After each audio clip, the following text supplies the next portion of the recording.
Hello everyone, welcome back to Momento Study. आज की video में I will tell you that what are the most important questions that are expected to come in your examination. I hope you all are doing good and आपकी preparation is going good for your board examination. Okay, so I have analyzed the previous papers and board papers and the topics that are expected to come, जो बहुत ज़्यादा frequency से repeat होते हैं हर year, and the topics which are most important, all those topics I have incorporated in this video. So come, let us begin and see what are the most important topics.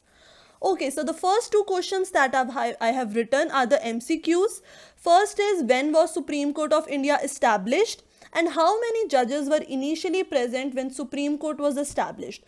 So these are 1-mark questions. They can come, and I want you all to kindly write the answer in the comment section. I will see किन students को इसका answer आता है.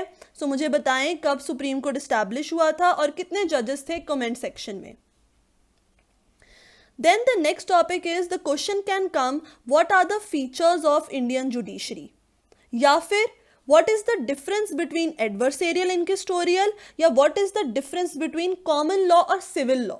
So you have to write the answer कि हमारे India में adversarial system follow होता है and India is a common law country.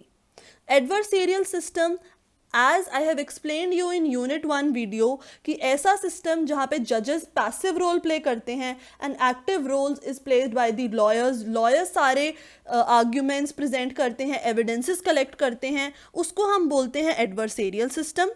Whereas inquisitorial system वो होता है जहाँ पे judges active role play करते हैं investigation में और evidences collect करने में. लाइकवाइज कॉमन लॉ कंट्री वो है जहाँ पे जुडिशरी के पास पावर है लॉ को फॉर्म करने की, क्रिएट करने की. Whereas civil law countries वो है जिन कंट्रीज में judiciary does not have any power to make the law. सारी पावर लेजिस्लेचर और एग्जीक्यूटिव के पास होती है लॉ बनाने की.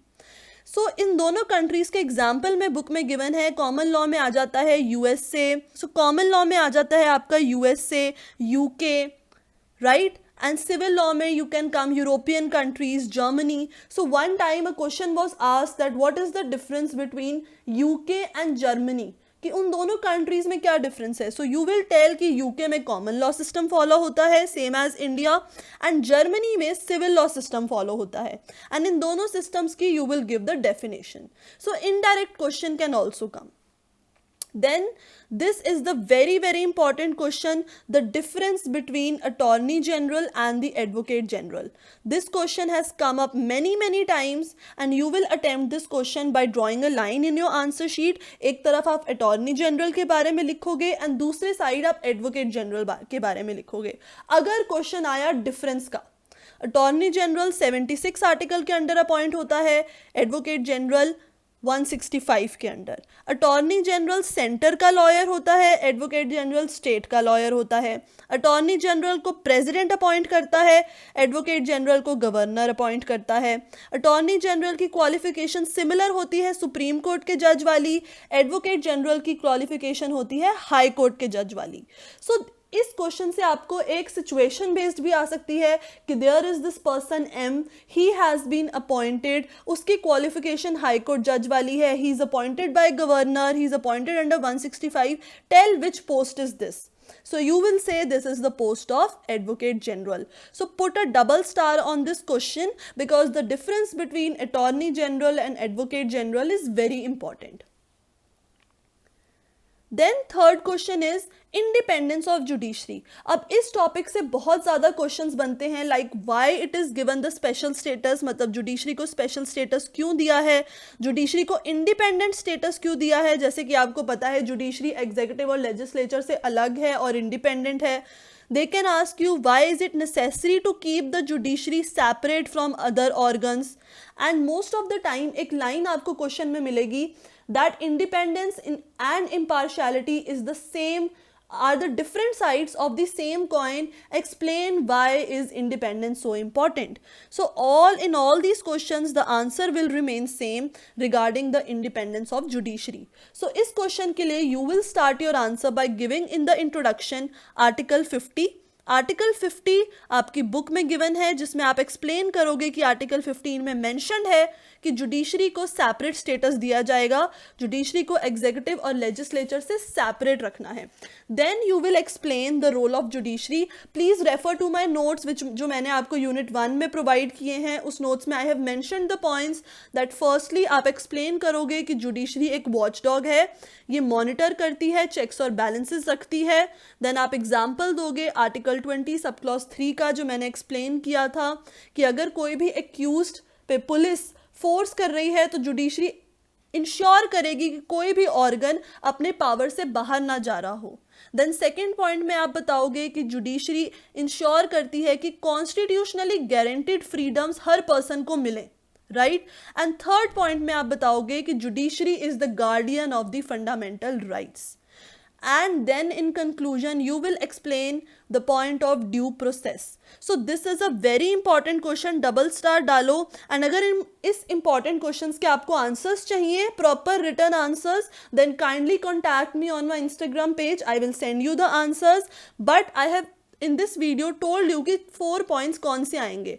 आर्टिकल 50 से आप start करोगे, then you will tell watchdog वाला, then you will say कि judiciary constitutionally guaranteed freedoms ensure करती है, then you will say कि जुडिशरी फंडामेंटल राइट्स का गार्डियन है, प्रोटेक्ट करता है. Okay.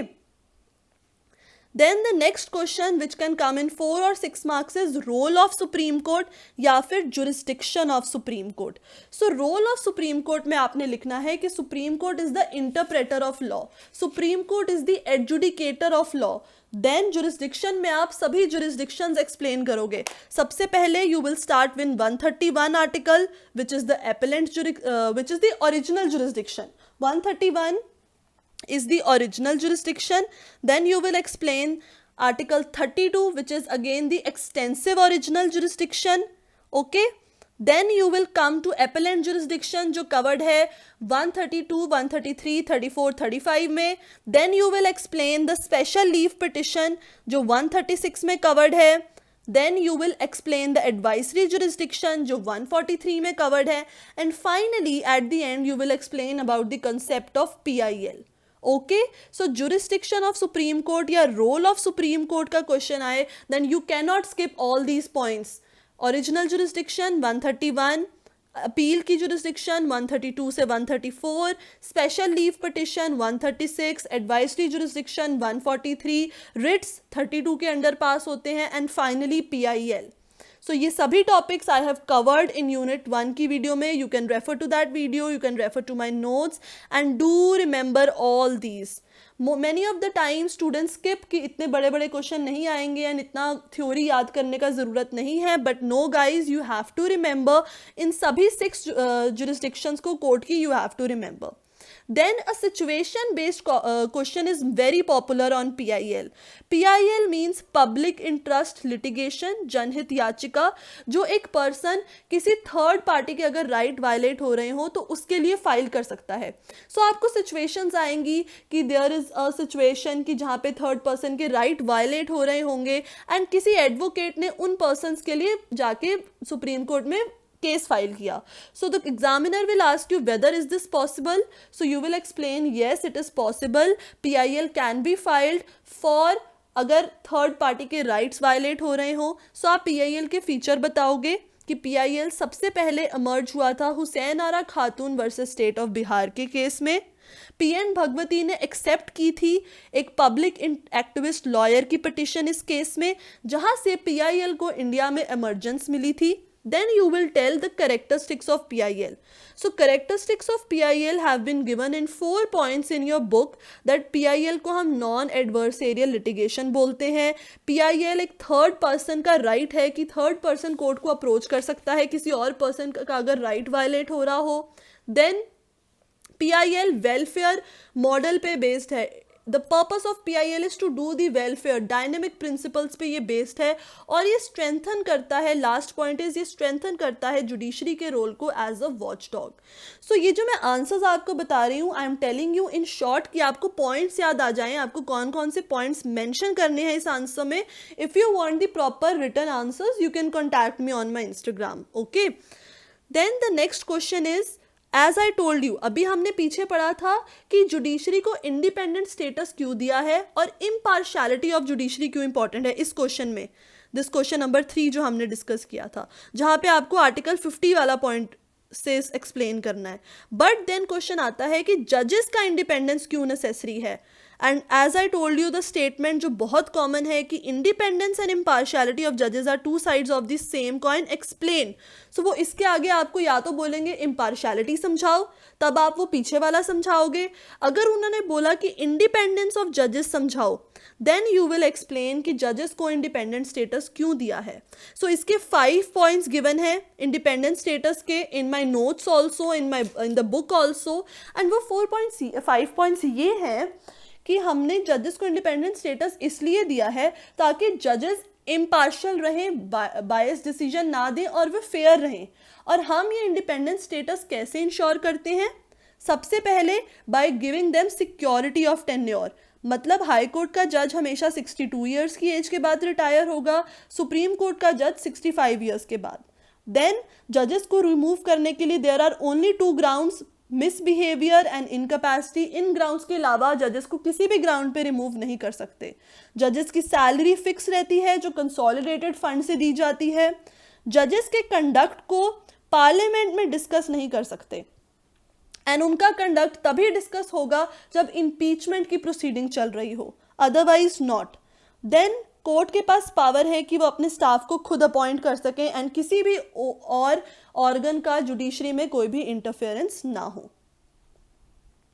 Then the question can come on the collegium system. So इस बार के सैम्पल पेपर में भी the question has been given on the collegium system. Collegium system में आपको एक्सप्लेन करना है कि हाउ आर जजेस appointed. Basically you will tell कि सुप्रीम कोर्ट के जज की क्या क्वालिफिकेशन होनी चाहिए, हाई कोर्ट के जज की क्या क्वालिफिकेशन होनी चाहिए इस क्वेश्चन में। देन यू विल एक्सप्लेन कि इन्हें अपॉइंट कौन करता है। So in my notes and in my video, unit 1 की वीडियो आई हैव एक्सप्लेन, और you can refer to the book कि कोलिजियम सिस्टम में जजेस की क्वालिफिकेशन क्या है और जजेस को अपॉइंट कौन करता है। Then the next important question is impeachment process. Impeachment process मतलब जजेस को रिमूव कैसे किया जाता है। सो जजेस को रिमूव करने का आप आंसर में लिखोगे कि there are 2 grounds, as I told you the 2 grounds are misbehaviour और इनकैपेसिटी। अगर इन दोनों ग्राउंड में से कोई रीज़न हो तभी जजेस को रिमूव कर सकते हैं। जजेस को रिमूव करने के लिए इंक्वायरी होती है जजेस इंक्वायरी एक्ट में, राइट। जजेस इंक्वायरी एक्ट में एक कमेटी फॉर्म होती है 3 मेंबर्स की। उस कमेटी में से एक जज होते हैं, एक जज ऑफ हाई कोर्ट होते हैं। देन ये कमेटी रिकमेंडेशन देती है इंक्वायरी करने के बाद प्रेसिडेंट ऑफ इंडिया को। ओके, अगर प्रेसिडेंट ऑफ इंडिया को लगता है कि यस जजेस इम्पीच हो सकते हैं तो प्रेसिडेंट लोकसभा या राज्यसभा में बिल पास करवाएंगे, बिल इंट्रोड्यूस करेंगे। देन इस बिल को 2/3 मेजॉरिटी से की अगर अप्रूवल मिल जाए, 2/3 मेजॉरिटी इस बिल को पास कर दे, देन जजेस इम्पीच हो जाते हैं under article 124 sub clause 4 of our constitution. So ये सभी पॉइंट्स आपको टिप्स पे होने चाहिए इस इम्पीचमेंट प्रोसेस को समझाने के लिए। The next question which can come is scope of judicial review. So scope of judicial review again इस बार के sample paper में given है and it has come many times in previous years. Scope of judicial review में they can give you the question that what is judicial review, explain in relation with center state relation या फिर explain in relation with fairness in executive actions. So center state relation अगर आपसे पूछें तो आप सबसे पहले दोगे जुडिशियल रिव्यू की डेफिनेशन। जुडिशियल रिव्यू की डेफिनेशन है कि जुडिशरी रिव्यू कर सकती है दूसरे ऑर्गन्स की वर्किंग को, कि whether they are working in the proper manner, और अगर वो वायलेट कर रहे हैं तो judiciary can review those acts. मतलब जुडिशरी लेजिस्लेचर के एक्ट्स को, एडमिनिस्ट्रेटिव एक्शंस को रिव्यू कर सकती है अगर वो अपनी पावर से बाहर जा रहे हो या वो वायलेट कर रहे हो अपनी गिवन पावर को। ओके, सो सबसे पहले आप जुडिशियल रिव्यू की डेफिनेशन दोगे, उसके बाद आप बताओगे सेंटर स्टेट रिलेशन का मतलब। ये मतलब गिवन है आर्टिकल 246 में। आर्टिकल 246 बोलता है कि देयर आर 3 लिस्ट, एक होती है union list, then there is state list and then there is concurrent list. So union list में जितने भी टॉपिक्स मेंशन हैं वहां पे लॉ बना सकता है सेंटर। स्टेट लिस्ट में जितने भी टॉपिक मेंशन है उस पर लॉ बना सकती है state government, and concurrent list में जितने भी टॉपिक्स गिवन है उसमें both centre and state laws बना सकती हैं। और अगर कोई भी कॉन्फ्लिक्ट आए, मतलब अगर सेंटर अपनी पावर को एनक्रोच कर रहा हो और स्टेट की पावर में जा रहा हो, then the judiciary has the power to stop the center at that place. So judiciary will ensure कि तीनों center and state और concurrent list अपनी proper working से काम कर रही हैं, center and state अपने sphere में रहकर laws बना रहे हैं, and or if they are violating their law, their power, then judiciary can review. Second question में भी आप पहले जुडिशियल रिव्यू की डेफिनेशन बताओगे, देन यू विल एक्सप्लेन कि फेयरनेस इन एग्जीक्यूटिव एक्शन का मतलब क्या है, जिसमें से सबसे पहला प्रिंसिपल आता है audi alteram partem. So you will say that this principle means hear the both sides, मतलब कोई भी डिसीजन देने से पहले दोनों साइड्स को सुनना पड़ेगा। Then you will explain the case of Maneka Gandhi. Maneka Gandhi वाली केस में Maneka Gandhi was leaving the country, she was the minister of India, but उसका पासपोर्ट कॉन्फिस्केट कर लिया गया था एंड उसको कोई रीजन भी नहीं बताया गया था that why her passport is confiscated. So reasonable action नहीं था, इसलिए इस केस में जब उसने सुप्रीम कोर्ट में एयरपोर्ट अथॉरिटी ने उसका पासपोर्ट कॉन्फिस्केट कर लिया था और रीज़न नहीं बताया था, तो जब मेनका गांधी ने सुप्रीम कोर्ट में फाइल किया, सुप्रीम कोर्ट ने बोला कि ये प्रिंसिपल ऑफ नेचुरल जस्टिस के अगेंस्ट है, ये ऑडी आल्ट्रम पार्टम के अगेंस्ट है। दैट इज़ वाई उन्होंने बोला कि प्रॉपर रीज़न देना चाहिए था, मेनका गांधी की साइड को भी सुनना चाहिए था, इसलिए उसका पासपोर्ट उसे वापस दिया गया। Then you will explain the principle of reasonableness कि जब भी कोई गवर्नमेंट कॉन्ट्रैक्ट में एंटर करती है प्राइवेट इंडिविजुअल्स के साथ, तो government is expected to be reasonable. Then in last आप इस आंसर में बताओगे प्रिंसिपल ऑफ प्रोपोर्शनैलिटी, जिसमें यू विल टेल कि अगर आपको कोई भी पनिशमेंट मिल रही है और या आपको कोई भी इम्प्रिजनमेंट मिल रही है, that then it has to be proportional, मतलब आपको कोई भी बर्डन सम या डिसप्रोपोर्शनेट एक्ट या पनिशमेंट या इम्प्रिजनमेंट नहीं दी जाएगी। सो इस आंसर में आपके ये सारे पॉइंट्स इंक्लूड होने चाहिए। फाइनली इस यूनिट का last important question which can come in either 2 marks और 4 marks, not beyond that, is basic structure doctrine. So basic structure doctrine हमारी इवॉल्व हुई थी केशवानंद भारती के केस में, बट अगर ये कोई कभी भी क्वेश्चन आए तो आपको 4 पॉइंट्स में बट अगर कभी भी ये क्वेश्चन आए then you have to mention the 4 points, जिसमें सबसे पहले आप बताओगे आर्टिकल 368 के बारे में। आप बताओगे कि article 368 gives power to the parliament to amend the constitution. Okay, parliament के पास पावर है कि वो कॉन्स्टिट्यूशन के किसी भी पार्ट को अमेंड कर सकते हैं। फिर आप बताओगे आर्टिकल 13 सब क्लॉज 2 के बारे में, जहाँ पे लिखा है कि state can not make any law जिससे फंडामेंटल राइट वायलेट हो। सो इन दोनों में अब कॉन्फ्लिक्ट आ गया था, क्योंकि 368 बोलता है कि पार्लियामेंट के पास पावर है किसी भी पार्ट को अमेंड करने की, वहीं 13 सब क्लॉज 2 बोलता है कि पार्लियामेंट फंडामेंटल राइट्स को वायलेट नहीं कर सकती अपने अमेंडमेंट या अपने लॉ से।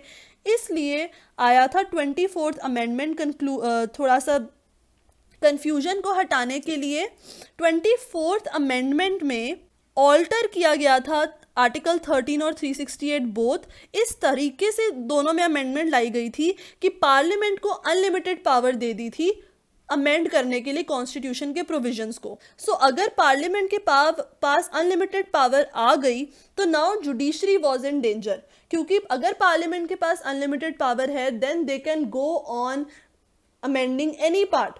इसीलिए केशवानंद भारती वाले केस में जुडिशरी ने बोला कि अमेंडमेंट हो सकती है किसी भी पार्ट की, बट बेसिक स्ट्रक्चर अमेंड नहीं होना चाहिए। सो उन्होंने ये डॉक्ट्रिन इवॉल्व करी बेसिक स्ट्रक्चर की, जो बोलता है कि अगर आप अमेंडमेंट कर रहे हो पार्लियामेंट का अगर आप अमेंडमेंट कर रहे हो कॉन्स्टिट्यूशन का, तो वो अमेंडमेंट इस वे में होना चाहिए कि बेसिक स्ट्रक्चर कॉन्स्टिट्यूशन का ना डिस्टर्ब हो। बेसिक स्ट्रक्चर लाइक प्रियम्बल को आप डिस्टर्ब ना करो, principles of secularism, democracy, federalism, in principles पे कोई भी फर्क, कोई भी चेंज नहीं आना चाहिए।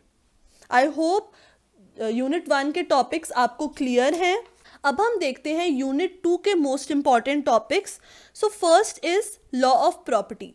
लॉ ऑफ प्रॉपर्टी में they can ask you and which is the most important question, you can put a star here, that the essentials of valid transfer, that एक ट्रांसफर करने के लिए what are the conditions that needs to be satisfied. What are the valid conditions? So valid conditions, I have explained you everything कि transfer हमेशा दो living persons के बीच में होगा, कोई भी हिंड्रेंसेस नहीं होनी चाहिए ट्रांसफ़र में, ट्रांसफ़र हमेशा लॉफुल ऑब्जेक्ट और लॉफुल कंसिडरेशन के साथ होगा, एक कम्पिटेंट पर्सन ही ट्रांसफ़र कर सकता है प्रॉपर्टी को, एंड प्रॉपर्टी हमेशा एप्रोप्रिएट मोड से ट्रांसफ़र होगी, लाइक रजिस्ट्रेशन, अटेस्टेशन होगा.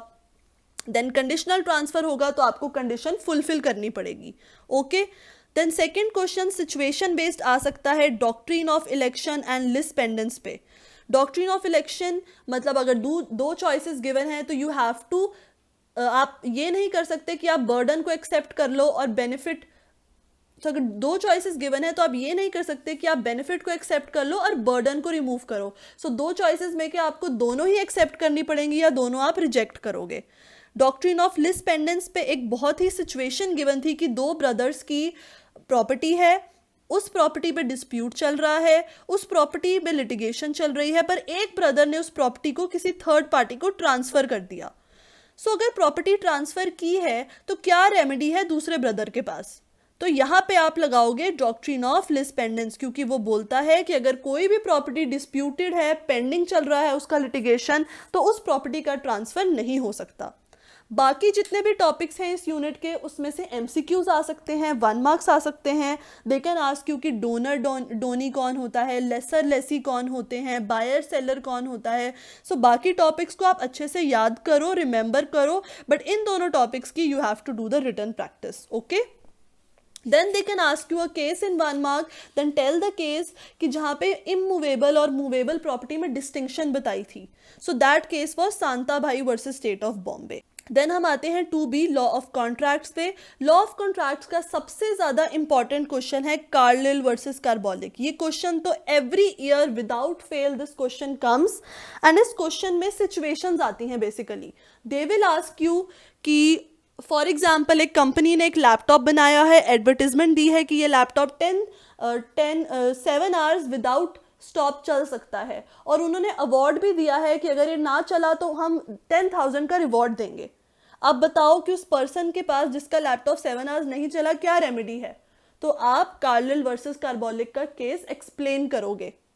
Then they can ask you the question कि there is a particular shampoo जिससे आपके हेयर शाइनी होते हैं, और अगर वो हेयर शाइनी ना हुए तो आपको रिवॉर्ड मिलेगा.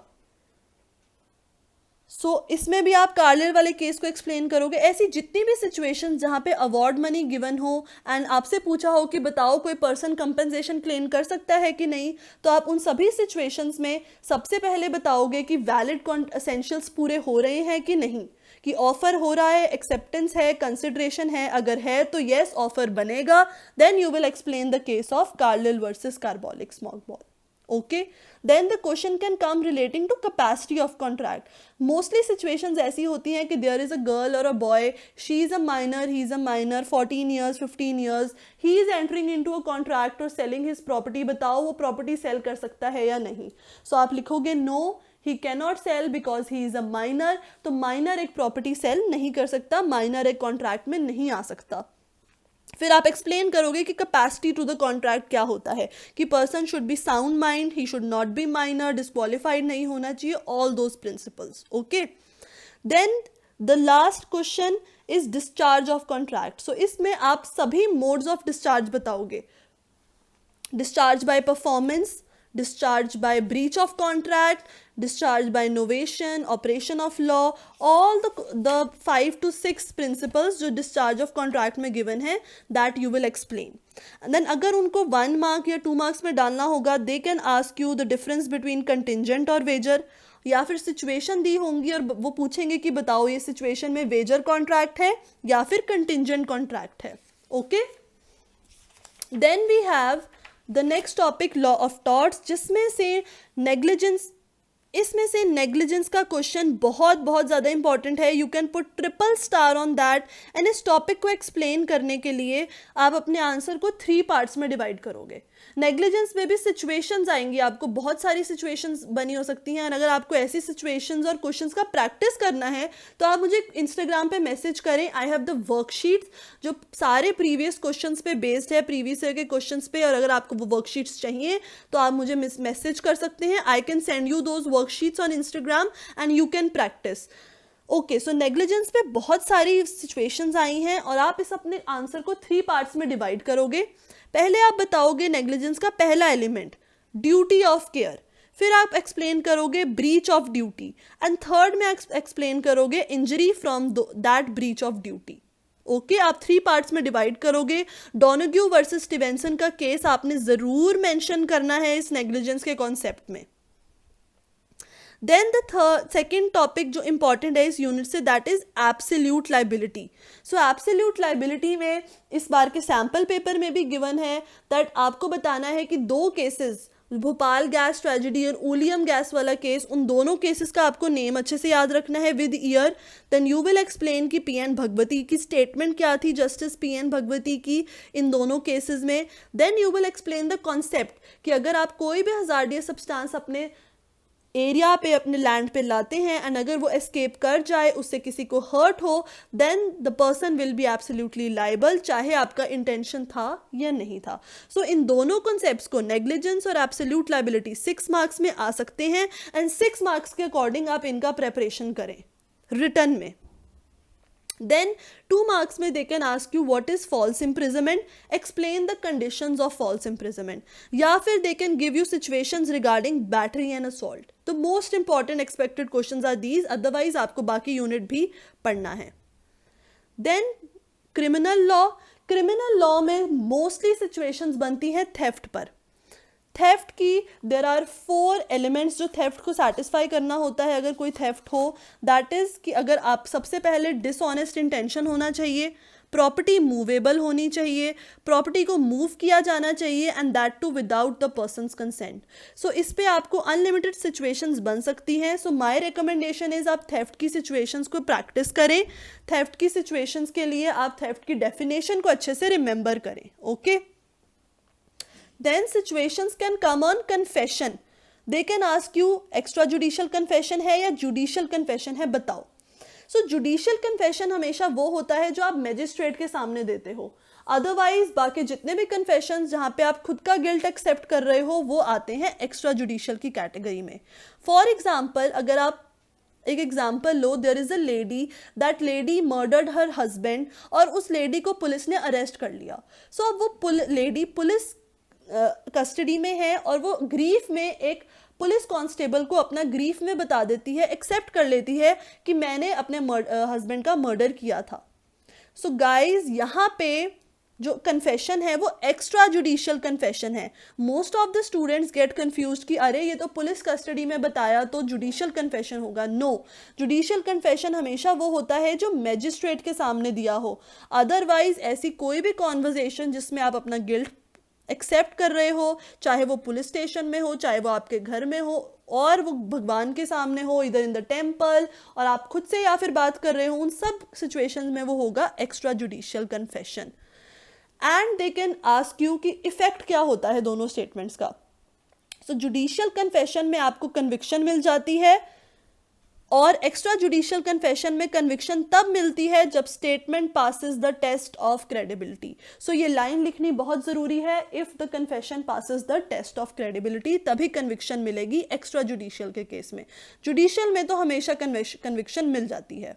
Then the next important question is difference between summon case and warrant case, difference between admission and confession. I have explained all these topics in detail in my videos, refer to those videos. Then process of warrant case. अगर अब आपने ध्यान से नहीं पढ़ा है तो you need to understand कि warrant case और summon case में फ़र्क होता है. वारंट केस सीरियस नेचर के होते हैं, इनकी पनिशमेंट 2 years से अबव होती है, इसलिए इनका प्रोसेस भी थोड़ा सा कॉम्प्लिकेटेड होता है. इनके प्रोसेस में फर्स्ट स्टेप होता है कि ये इंस्टीट्यूट कैसे होते हैं, या तो पुलिस रिपोर्ट पे या कंप्लेंट में. दूसरे स्टेप में आप लिखोगे कि डिस्चार्ज का ऑप्शन होता है मैजिस्ट्रेट के पास. अगर मैजिस्ट्रेट को लगे कि पर्सन ने क्राइम नहीं किया है, then magistrate can discharge that person. Third है फ्रेमिंग ऑफ चार्जेस. उसके बाद आगे वाला प्रोसेस स्टार्ट होता है, that is prosecution evidence, defence evidence, arguments. So जो आगे वाला प्रोसेस है वो समन केस और वारंट केस में सेम है, बट वारंट केस इसलिए इंपॉर्टेंट है बिकॉज यहाँ पे 3 एक्स्ट्रा स्टेप्स हैं, framing of charges and discharge वाला स्टेप। Okay, then they can ask you the difference between cognizable non-cognizable offenses, compoundable non-compoundable offenses, all these can come in 2 marks, but जो मैंने अभी तक आपको क्वेश्चन बताए, do practice them in written। And अगर आपको प्रैक्टिस वर्कशीट्स चाहिए जिसमें सभी क्वेश्चंस बेस्ड हो, प्रीवियस ईयर्स के सिचुएशन बेस्ड क्वेश्चंस हो, then kindly message me on my Instagram page, या आप मुझे जीमेल पे भी मैसेज कर सकते हैं। माई ID is momentostudyofficial@gmail.com। I will send you those worksheets. मेरा एक बैच भी लाइव क्लासेस का चल रहा है। In that live classes I take regular test, मैं पर्सनल फीडबैक दे रही हूँ स्टूडेंट्स को। I am telling the students how to write and frame the answers. See, concept हर कोई लर्न कर सकता है, every student can learn the concept, but the perfect answer जो स्टूडेंट लिख के आता है पेपर में, मार्क्स उसी को मिलते हैं। So I am teaching the students how to write the perfect answer and क्या आपके आंसर में पॉइंट्स इंक्लूड होने चाहिए। So if you want to join my batch, तब भी आप मुझे इंस्टाग्राम पे मैसेज करें। If you want to join the test series, then also you can join, message me on my Instagram.